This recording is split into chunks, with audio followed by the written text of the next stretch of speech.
nga po pala si Marlon Malaluan Rocha, 39 years old. Nag-work po ako bilang machine operator. Meron akong anak, 18 years old na po siya, nasa Quezon. Siya po ay nag-aaral habang nag-work po ako dito sa Manila.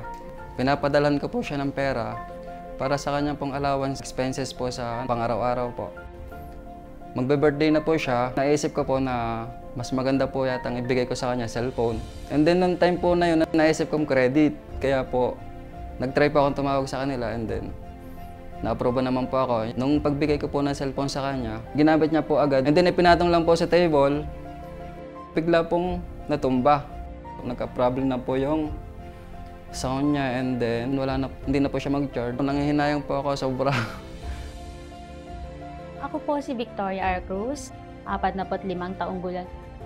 Isa po akong guro, ang itinuturo ko po ay Pilipino. Nag-invest po ako ng gadgets dahil kailangan po namin yan sa pagtuturo. Sa panahon po ngayon na high-tech na talaga yung ginagamit kahit namin sa classroom. So lahat po ng files namin nasa gadget na po namin. Binili ko po ito sa pamamagitan ng pagpunta po sa Home Credit. Nakatutulong po sila ng malaki sa katulad namin na gusto namin mag-invest ng gadget kasi hindi mabigat sa bulsa.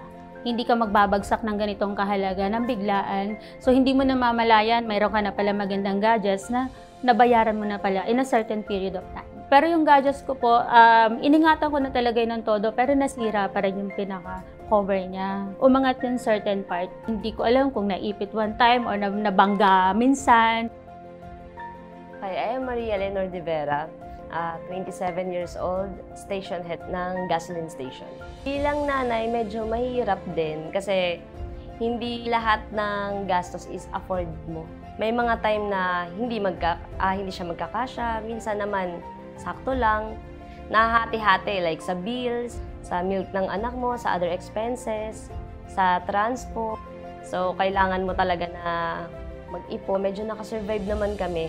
After nun, nanakaw naman yung phone ko. So, nag-decide na naman ulit ako na mag-loan ng panibagong phone na naman. Kaya naisip ko kasi na meron akong home credit. So, dun ko siya kinuha sa home credit ko. Magkano lang naman siya per month actually yung in-offer sa akin ng agent. Ay, ayun na nga nangyari. Nasira yung phone ko. Nabasa siya actually. Tapos bigla na lang nasira yung screen. Nagkaroon na lang ng iba't ibang kulay. So, since ginagamit ko siya sa work, andun yung mga files ko. Ako si Jennifer De La Rosa, 39 years old. Nag-work ako sa BPO. Bumili ako ng tablet para gamitin sa online schooling ng anak ko nung pandemic time. Kailangan niya ng malaking screen kasi medyo malabo yung mata niya. Kaya doon ako kumuha sa home credit. Nag-down payment ako ng 5,000, tapos 8 months po yata siyang binayaran. Yung bunso ko kasi naglalaro siya kasama ng pinsan niya. Tapos, nung nahulog yung anak ko, sumama yung tablet. Ewan ko, nadaganan niya yata. Parang nabasag yung screen. Nag-crack siya eh. Malaki yung crack niya dun sa LCD mismo.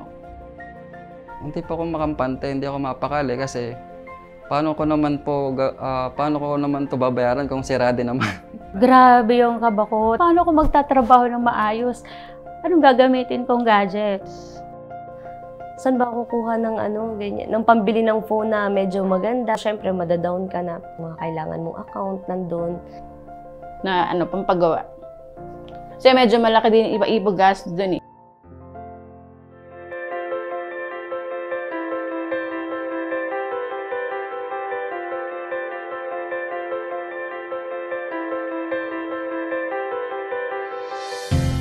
Nung kumuha ko ng cellphone kay Home Credit, may sinabi po sila na may plan repair po.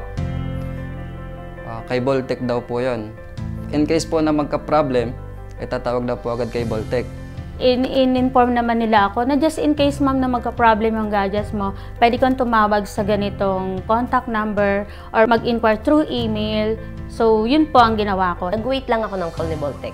Nag-email na rin ako, naniniguro talaga ako ng kasi first time ko lang na narinig si Boltec. Tumawag sila sa akin. Ganda kasi as in, walang hassle. Bigla na lang, ma'am, may pupunta po dyan, ma'am, na pipick up po ng unit nila. Parang mga 1 or 2 days lang siya, naibalik na siya agad. So nagulat nga ako, bigla niya lang akong tinawagan na ibabalik na daw. Na nagawa na daw. Dineliver din sa bahay namin. Natuwa ako kasi nga, Ang nireport ko na sira is yung screen. Actually, meron siyang gasgas sa gilid eh. Nung pagbalik sa akin, sabi ko, pinalitan ba yung buong phone ko? Kasi parang naging bago siya. Mo gasgas, pati yung kintab. Okay siya, as in. Nanibago ako sa phone ko kasi mukha talaga siyang bago. Sa ngayon po ay ginagamit naman po ng aking anak. At okay na okay naman po siya. Hindi po siya nagkakaroon ng problem. Kaya po napahanga nga po ako sa pag-aayos ni Voltex. So pag open ko po ng gadget ko, sabi ko, wow! Parang bago na ulit siya. Dahil naka-cover po siya sa plan. So mas protected po yung gadgets ko doon. Maraming salamat sa Voltex. Kasi nasolve nila yung problem ko na yun nga, yung sa tablet. Sa mga bibili ng gadgets sa susunod, i-home credit nyo na yan dahil may kasama na silang repair plan.